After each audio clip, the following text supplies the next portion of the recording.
adegan pertama diperlihatkan seekor rubah putih yang tengah berlari menghindari kejaran para pasukan yang mengincar batu pusaka yang ia bawa. Namun karena sudah terkepung, rubah tersebut memutuskan untuk meledakkan dirinya sendiri. Scene beralih ke sebuah rumah yang memperlihatkan seorang pria bernama Li Xiaowu yang tengah mabuk-mabukan. Hal ini karena pada 6 tahun yang lalu ia gagal mengalahkan petarung dari klan lain dalam sebuah turnamen antar klan yang membuatnya depresi selama bertahun-tahun. Putranya yang masih kecil bernama Lindong berlari keluar sembari mengingat masa lalu dari sang ayah pada 6 tahun silam. Pada waktu itu, ayahnya bertanding di final turnamen melawan Ling Langtian, seorang petarung yang terkenal sangat kuat dari klannya. Namun ayahnya yang memikul harapan besar sayangnya bisa dikalahkan hanya dengan sekali serangan saja.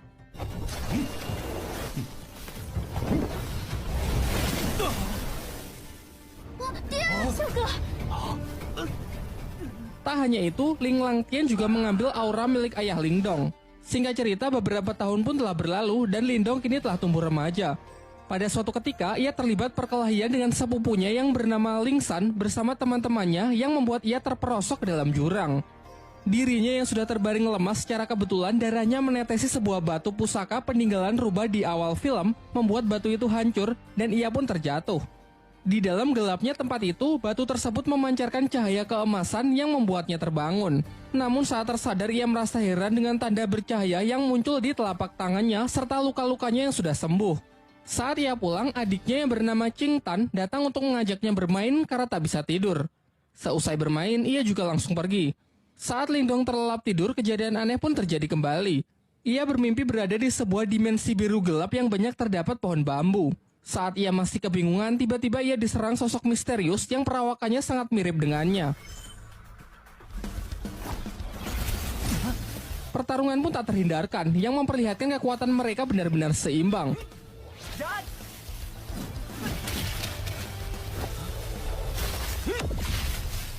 Di pagi harinya saat ia terbangun, ia dikagetkan dengan suara adiknya yang berteriak dari luar.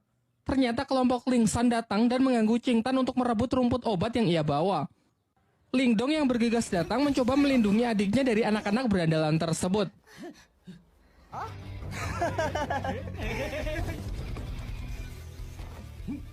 Diperlihatkan kemampuan Lingdong yang sudah meningkat pesat mampu menangkis seluruh serangan dari Lingsan. Hingga ia akhirnya menyadari bahwa ia telah mengaktifkan teknik rahasia yang bernama tinju 7 suara.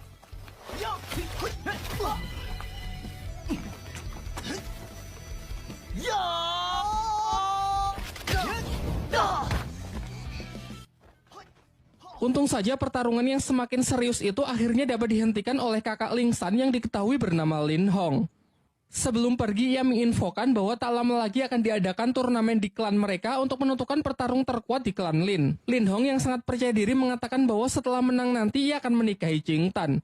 Saat kembali, sang ayah menunjukkan gerakan teknik tinju suara yang baik dan benar kepada Lingdong.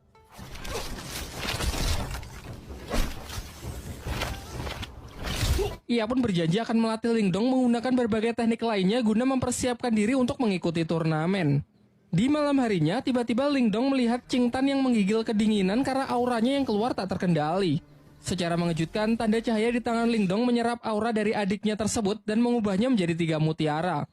Berkat itu, keadaan Qing Tan pun mulai membaik. Dan sebagai hadiah, Lingdong memberikan mutiara tersebut kepada adiknya dengan syarat kejadian ini harus dirahasiakan, termasuk dari kedua orang tuanya. Keesokan harinya, Lingdong kembali memulai latihannya dan berhasil meningkatkan ketahanan tubuhnya. Selain itu, kini secara sadar ia bisa memasuki dimensi rubah dan tempat itu ia jadikan sebagai tempat latihan. Bayangan dirinya yang waktu itu menyerangnya sekarang bisa ia manfaatkan sebagai sparring dalam latihan bertarungnya. Singkat cerita, hari turnamen pun telah tiba. Di putaran pertama, Ling Hao bertarung melawan adiknya sendiri, yakni Lingsan. Dari segi kekuatan, kecepatan maupun pengalaman bertarung jelas sang kakak lebih unggul. Di putaran kedua, Qing Tan maju sebagai penantang selanjutnya karena tak ingin dinikahi oleh Ling Hao. Namun lagi-lagi Ling Hao menunjukkan kemampuannya yang memang berada di level yang berbeda. Tak lama setelah itu, Lingdong akhirnya datang dan maju sebagai penantang terakhir. Dalam pertempuran itu, semua dibuat sangat terkejut melihat peningkatan kekuatan tempur Lingdong, ditambah lagi ia mampu menggunakan teknik tinju 7 suara. Belum lagi peningkatan durability-nya yang mencapai level tinggi dapat menahan seluruh tekanan yang diberikan oleh Ling Hao. Tak hanya mampu menangkis seluruh serangan latihannya di dalam dimensi lain, dapat melancarkan serangan-serangannya yang secara akurat membuat Ling Hao sangat kewalahan.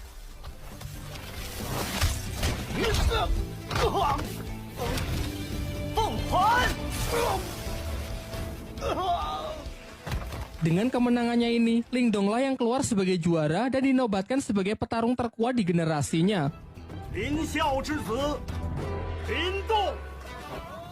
Setelah turnamen berakhir, kakek Ling Dong selaku ketua klan Lin menjelaskan kepada kedua putranya bahwa dua klan tetangga, yakni klan Lei dan klan Xin akan bergabung melalui pernikahan anak-anak mereka. Hal ini lantas membuat kedua klan tersebut kini menjadi beraliansi. Kemudian ia juga memberitahukan mengenai turnamen antar klan berikutnya, yaitu perburuan hewan langka yang masih dirahasiakan. Pembicaraan pun ditutup dengan sang ketua klan yang menyuruh agar anak mereka berlatih lebih keras lagi demi mempersiapkan turnamen selanjutnya. Sementara itu, ketua klan Lei juga mempersiapkan putranya yang bernama Lily untuk mengikuti turnamen antar klan tersebut. Kekuatan dari Lily ini sangat dibanggakan oleh sang ayah karena ia telah menguasai ketahanan tubuh level atas yang siap mengalahkan petarung-petarung dari klan Lin. Singkat cerita, turnamen antar klan pun digelar. Di sini ayah Ling Dong memberitahu putranya bahwa pertandingan kali ini adalah perburuan hewan langka. Dan Ling Dong diharuskan menaklukkan hewan langka yakni singa api yang terkenal sangat buas. Namun aturannya tak perlu sampai menangkapnya. Karena Ling Dong hanya perlu mengambil sisik yang berada di ujung ekor hewan tersebut agar bisa menyelesaikan pertandingan kali ini. Diperlihatkan semua peserta pun telah berkumpul termasuk putra dari tuan rumah yakni bernama Wu Yun. Di awal-awal saja ketegangan sudah terjadi di antara para peserta karena Lily yang terlalu menyombongkan dirinya. Singkatnya aturan pun dibacakan di mana mereka harus mendapatkan sisik singa api agar bisa memenangkan pertandingan dan dilarang keras untuk berusaha saling membunuh satu sama lain. Ketika Ling Dong bersama adiknya berusaha menemukan singa api, ternyata Lily bersama timnya berhasil menemukannya terlebih dahulu. Namun mereka terlihat kesulitan menaklukkan hewan buas tersebut. Sementara itu dari kejauhan, Ling Dong hanya mengamati mereka dan menunggu kesempatan yang tepat untuk bertindak. Sampai muncullah dari belakang tim Wu Yun yang menawarkan kerjasama. Wu Yun berencana menyerang si singa api saat hewan itu sudah kehabisan tenaga akibat pertarungannya melawan tim Lily. Merasa hal ini cukup menguntungkan, Ling Dong pun sepakat dengan rencananya dan bersedia menjalankan kerjasama tersebut. Setelah menunggu momen yang tepat, mereka pun bersama-sama menyerang tim Lily. Ling Dong menyuruh Wu Yun untuk fokus kepada si singa api, sementara ialah yang akan menghadapi Lily.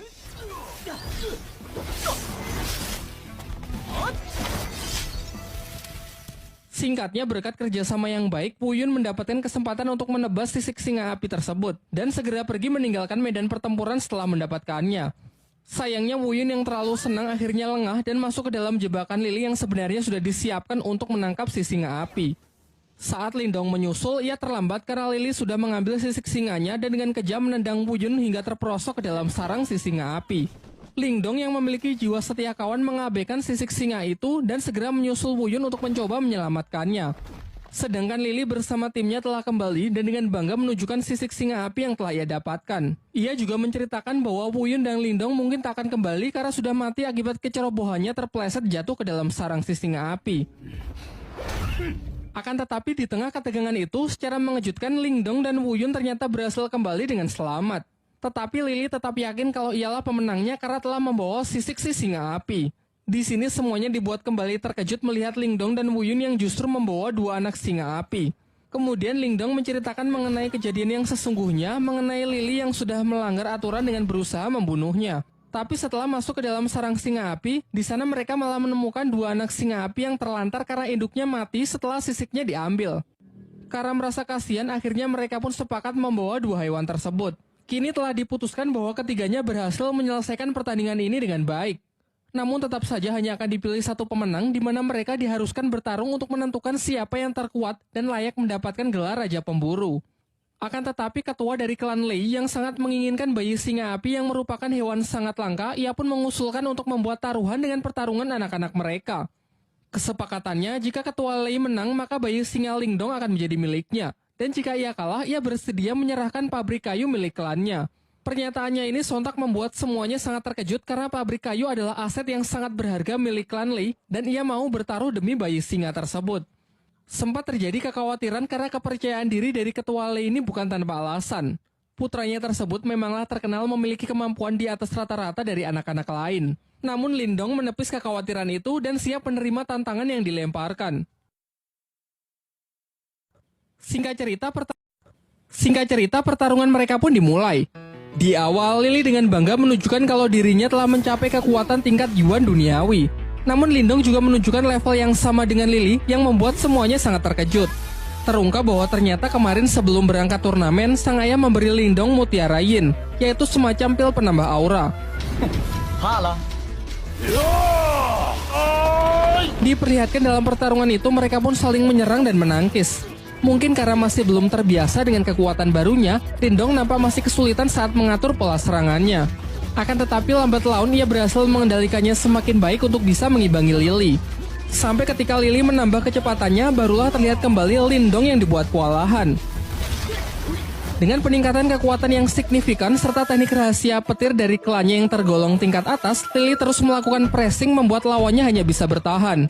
Lindong yang masih belum menyerah mencoba menyelaraskan kedua tangannya untuk menangkis dan menyerang, yang nampaknya lumayan efektif. Sedangkan Lily yang sudah terlampau kesal berniat mengakhiri pertarungan dengan sebuah teknik serangan super kuat yang mematikan. Bahkan ia sempat mendapatkan peringatan bahwa ini bukanlah pertarungan hidup dan mati. Merasa bahwa Lily tak akan menghentikan serangannya, Lindong pun segera merapalkan beberapa segel tangan untuk merilis teknik yang disebut gerbang ajaib demi mengatasi serangan yang mematikan tersebut. Dan benar saja, teknik yang digunakan Lindong telah ia upgrade ke level 2 sehingga tidak hanya mampu menghalau serangan dahsyat dari Lily, juga cukup kuat untuk menghempaskannya dan membuatnya tak sanggup untuk bangkit kembali. Dengan kekalahan putranya tersebut, dengan kesal dan terpaksa ketua klan Lei pun harus rela menepati janjinya untuk menyerahkan pabrik kayu miliknya. Keesokan harinya, diperlihatkan Lindong dan adiknya tengah bermain dengan si harimau api yang mereka beri nama si Oyen. Barulah di siang harinya, mereka memeriksa tambang kayu yang telah mereka menangkan. Namun terlihat tempat itu benar-benar hancur berantakan. Dalam pencarian petunjuk siapakah yang melakukan hal ini, secara tak sengaja si Oyen membawa Lindong ke sebuah gua yang di sana terdapat banyak lahar panas serta sebuah kerangka monster raksasa. Di dalam gua itu si Oyen menemukan sebuah kristal biru yang dengan lahap langsung ia makan. Sementara Lindong yang masih penasaran menemukan sebuah bunga yang memancarkan sinar. Namun ketika ia dekati, tangan Lindong malah seakan menyerap semacam energi dari kelopak bunga tersebut yang membuat sekujur tubuhnya menjadi terbakar. Untung saja saat kondisinya semakin buruk, batu rubah di tangannya menyerap energi panas dari kelopak bunga tersebut. Setelah berhasil keluar dan bertemu dengan keluarganya, Lindong menceritakan gua yang baru saja ia temukan serta sebuah batu permata merah yang ia peroleh di dalam sana. Lantas mereka pun bergegas pergi ke lokasi dan sempat terkejut karena ternyata tempat itu adalah tambang permata yang bernilai sangat tinggi. Setibanya di rumah, terlihat Lindong yang mendapatkan 3 batu permata. Dan dengan kekuatan dari batu rubahnya, ia dapat menyatukan ketiga batu menjadi satu permata yang bernilai lebih tinggi. Sementara itu, ketua klan Lei yang mendengar kabar tentang ditemukannya tambang permata jelas membuatnya semakin kesal. Namun setelah mendengar rencana dari rekannya, terlihat wajahnya yang kembali menjadi senang. Di lain waktu, ketika klan Lin sedang berbelanja berbagai macam kebutuhan klan, Lindong pergi ke sebuah toko barang antik di pusat kota untuk sekedar melihat-lihat. Di sana terdapat seorang kakek yang bernama Yandasi. Ia dapat melihat aura milik Lindong yang nampak tak biasa. Setelah Lindong membeli sebuah tas, tiba-tiba batu rubah di tangannya merespon sebuah energi yang berasal dari potongan kayu di toko tersebut. Si penjual mengaku barang itu sama sekali tak berharga dan tak tahu juga apakah fungsinya. Namun ketika Lindong hendak membelinya, ternyata barang tersebut sudah akan dibeli terlebih dahulu oleh seorang gadis bernama Yue. Lindong yang tak mau mengalah memaksa untuk tetap membelinya. Menanggapi hal itu, 2 pengawal dari Yue segera bertindak dengan menodongkan pedangnya kepada Lindong. Namun tiba-tiba saja kedua pedang itu terlempar yang ternyata ini adalah ulah dari si kakek Yanda yang memiliki kemampuan telekinesis. Terungkap bahwa kakek Yanda ini sebenarnya adalah guru dari Yue. Perseteruan mereka pun berakhir dengan Yue yang mengalah meninggalkan tempat tersebut. Sementara kakek Yanda menjelaskan kepada Lindong bahwa kemampuan telekinesisnya adalah kekuatan mental yang berbeda dari teknik bela diri biasa. Ia lalu menawarkan agar Lindong mau menjadi muridnya setelah melihat potensi besar yang ia miliki. Namun Lindong memilih untuk menolak tawaran tersebut karena takut kalau rahasia kekuatan batu rubah di tangannya bisa terbongkar. Kakek Yanda pun sama sekali tidak memaksa dan menghormati keputusan Lindong. Namun sebelum pergi, ia memberikan sebuah buku untuk bisa ia pelajari. Sementara itu, di area tambang datang sekelompok orang dari desa Naga Hitam yang ingin melakukan invasi. Mereka berniat merebut paksa pabrik kayu karena status kepemilikan dari tambang tersebut kini dianggap tidak jelas. Namun sebenarnya orang-orang ini adalah suruhan dari ketua klan Lei yang sengaja ia perintahkan untuk merebut tempatnya kembali. Beruntung Lindong kembali tepat waktu untuk mencoba melakukan perlawanan sehingga terjadilah pertarungan.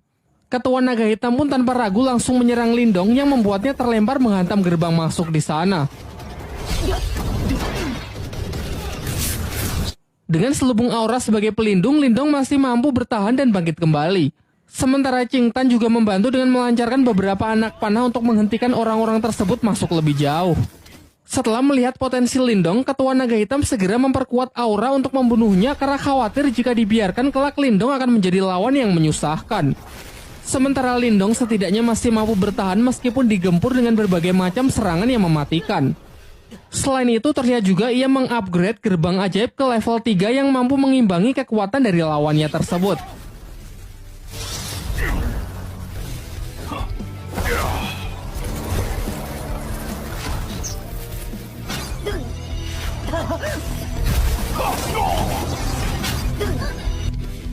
Ketika telah kehabisan energi, entah bagaimana Lindong mampu mengisi ulang energinya dengan menyerap energi alam. Ia pun meminta Qing Tan bersama Si Oyen agar mengulur waktu setidaknya sampai energinya terisi penuh. Jelas hal ini sama sekali tidak mudah, terlebih lagi karena bagaimanapun juga mereka telah kalah jumlah. Hingga saat salah seorang musuh berhasil melukai Lindong, seketika Lindong bangkit serta luka-lukanya bisa sembuh dengan sangat cepat karena energinya yang terkumpul telah lebih dari cukup. Dan benar saja, setelah bangkit kekuatan Lindong kini menjadi berkali-kali lipat sehingga di ronde kedua ini hanya dengan sekali pukulan ia dapat mengalahkan lawannya tersebut.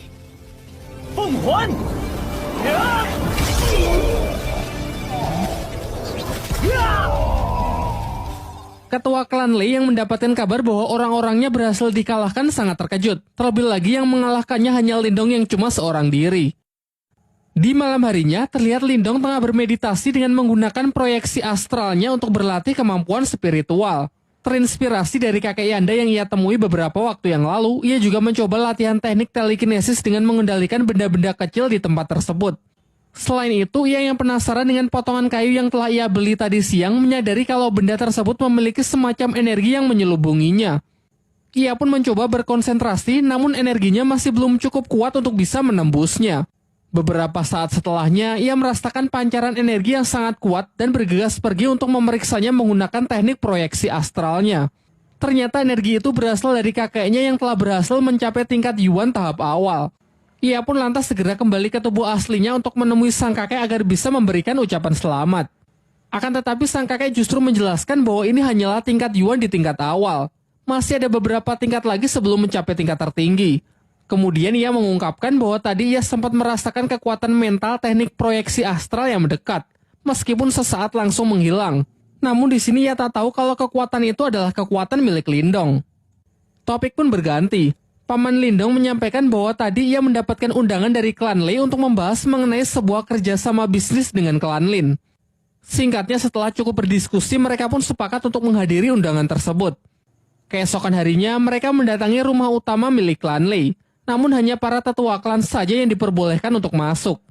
Di saat sedang menunggu, Lindong merasakan ada kekuatan mental yang sangat kuat di sekitarnya yang sedang menggunakan teknik astralnya untuk mengintai.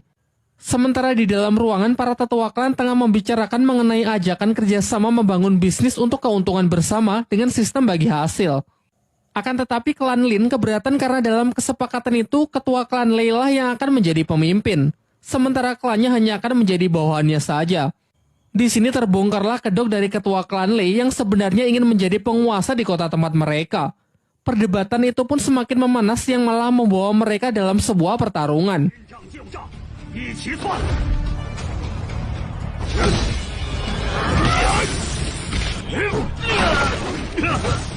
Di tengah pertarungan mereka, datanglah Wu Yin, pemimpin dari sekte Serigala Darah yang memihak kepada ketua klan Lei karena sudah dijanjikan akan diberikan keuntungan 60% dari bisnis yang hendak dijalankan. Diceritakan bahwa Wu Yin ini menguasai kekuatan mental tingkat tinggi. Dan benar saja, satu persatu dari mereka dapat dijatuhkan dengan sangat mudah.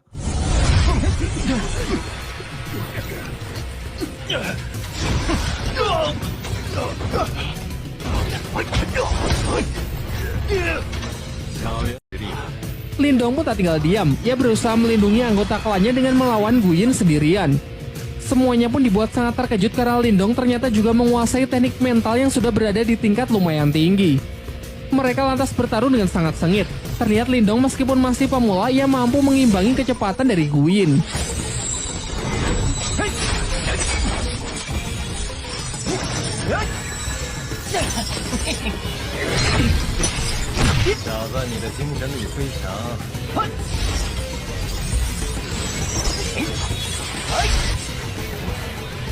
Sampai mereka saling mengadu teknik astral melalui duel udara, namun sayangnya tetap saja Guyin lebih unggul dan mampu menekan Lindong.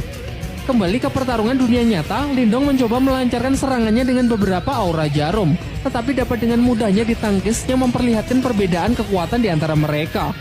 Kini di puncak pertarungan, Lindong hanya mampu bertahan yang nampak semakin terdesak saja. Akan tetapi di ambang kekalahannya, Lindong teringat mengenai potongan kayu yang memiliki selubung energi mental tingkat tinggi. Lantas ia pun mencoba memanfaatkannya untuk menahan serangan mental dari Guyin.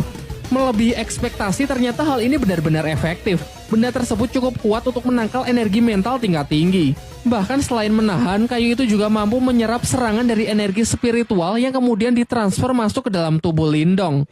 Dengan ini Lindong pun bisa membalikan keadaan. Guyin yang kekuatannya telah terkuras habis tak lagi mampu menahan serangan dari Lindong yang sudah meningkat berkali-kali lipat sehingga ia harus menerima kematiannya. Beberapa lama setelah pertarungan itu, orang-orang dari sekte Serigala Darah yang dipimpin oleh Wei Tong berniat balas dendam kepada klan Lin karena telah membunuh Guyin.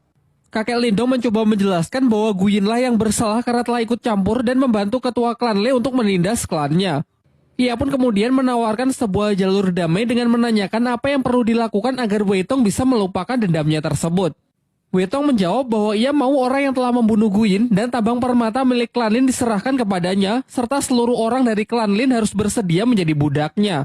Jelas kakek Lindong pun menolak hal itu sehingga pertarungan pun tak terelakkan. Sayangnya Wei Tong yang telah mencapai tingkat Yuan level atas dengan mudah bisa mengalahkan kakek Lindong. Sampai akhirnya Lindong datang dan menyatakan akan mengalahkan Wei Tong seorang diri, mengingat dirinya lah yang harusnya bertanggung jawab atas kematian Guyin. Tanpa basa-basi, Wei Tong pun langsung melancarkan serangannya terlebih dahulu. Dengan lincah, Lindong memanfaatkan teknik jarum biru sebagai pinjakan untuk melayang.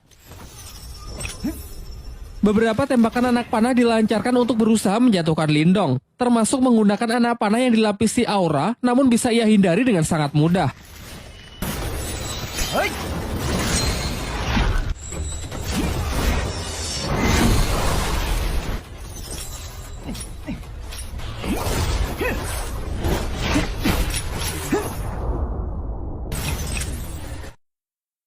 Sampai akhirnya Lindong dengan penuh percaya diri menawarkan sebuah perjanjian, yaitu 3 bulan dari sekarang ia bersedia bertarung sampai mati dengan Wei Tong. Kesepakatannya, jika ia kalah maka ia siap menerima hukuman apapun, serta aset pabrik kayu milik klan Lin akan rela ia serahkan.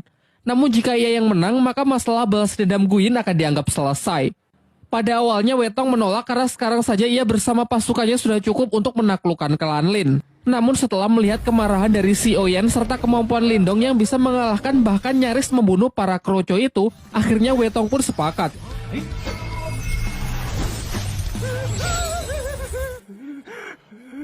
Tetapi ia merasa kalau 3 bulan terlalu lama, sehingga ia ingin mempersingkatnya menjadi 2 bulan saja. Setelah kepergian dari orang-orang sekte Serigala Darah, ayah dan kakek Lindong nampak cemas dengan perjanjian tersebut yang menurut mereka terlalu beresiko karena mempertaruhkan klannya. Namun Lindong menepis kekhawatiran itu dengan mengatakan bahwa ia akan berusaha semaksimal mungkin, mengingat ialah yang memang harus bertanggung jawab dalam kasus ini. Ia lalu meminta izin untuk pergi ke ibu kota lebih awal demi lebih banyak menuntut seni ilmu bela diri di sana. Akan tetapi sebenarnya ia juga punya alasan yang ia rahasiakan, yaitu mencari cara untuk melatih batu rubah di tangannya agar bisa sepenuhnya ia kendalikan. Keesokan harinya, Lindong pun berpamitan dengan semuanya meskipun terlihat sang adik sebenarnya tak rela jika kakaknya pergi sendirian. Singkatnya, Lindong pun berangkat ke ibu kota dengan menunggangi seekor kuda. Setelah tiba di ibu kota, ia mendapatkan informasi kalau di sana akan ada pelelangan benda-benda antik yang digelar untuk para bangsawan. Lindong yang tertarik menghadiri pelelangan tersebut dengan harapan bisa menemukan barang bagus yang bisa berguna nantinya. Bermodalkan dengan beberapa butir permata yang ia bawa, Lindong pun diubah penampilannya agar layak memasuki pelelangan yang dihadiri oleh para bangsawan tersebut. Setibanya di sana, Lindong kembali bertemu dengan kakek Yanda yang diundang sebagai tamu serta ia juga melihat Yue yang datang bersama panitia pelelangan bernama Xuansu. Dalam pelelangan tersebut, Lindong tertarik dengan sebuah tanaman langka yang mampu meningkatkan kekuatan spiritual seseorang. Semuanya sempat dibuat terkejut karena Lindong yang menawarnya dengan harga yang sangat mahal.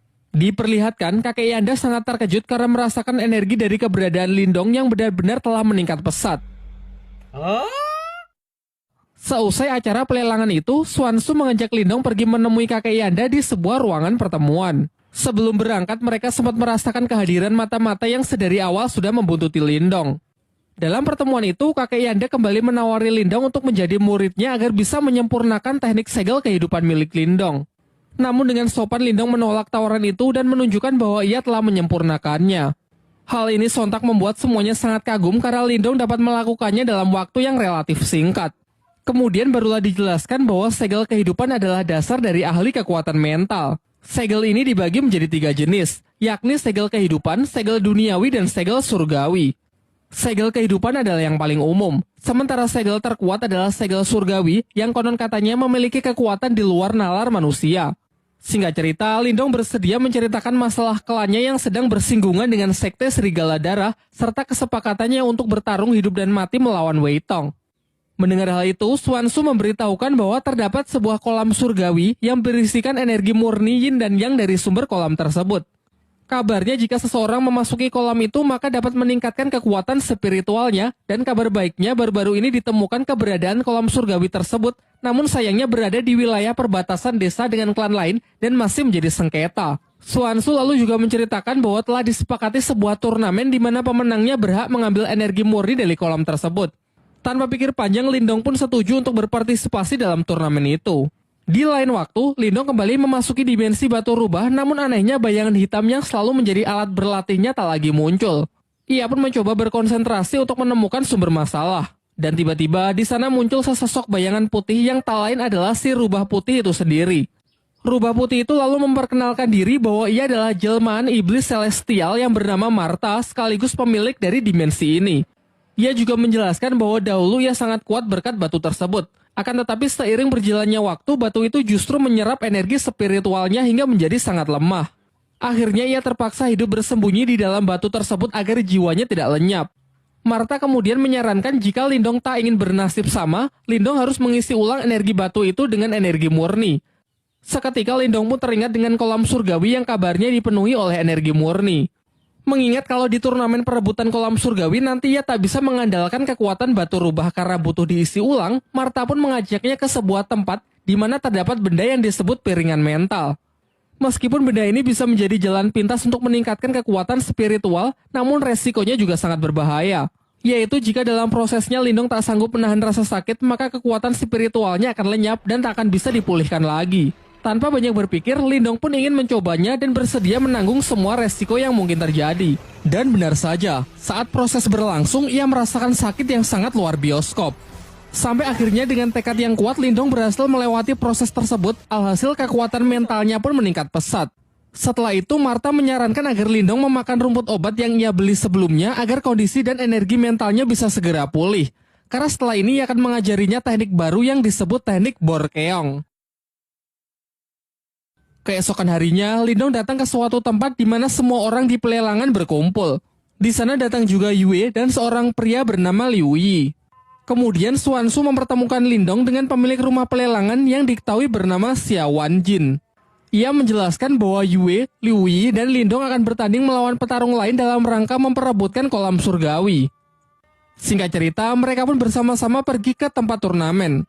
Setibanya di sana, mereka bertemu dengan tim lawan perwakilan dari sekte Serigala Darah yang diketahui seorang pria bernama Yue San dengan kedua anaknya yang di sampingnya.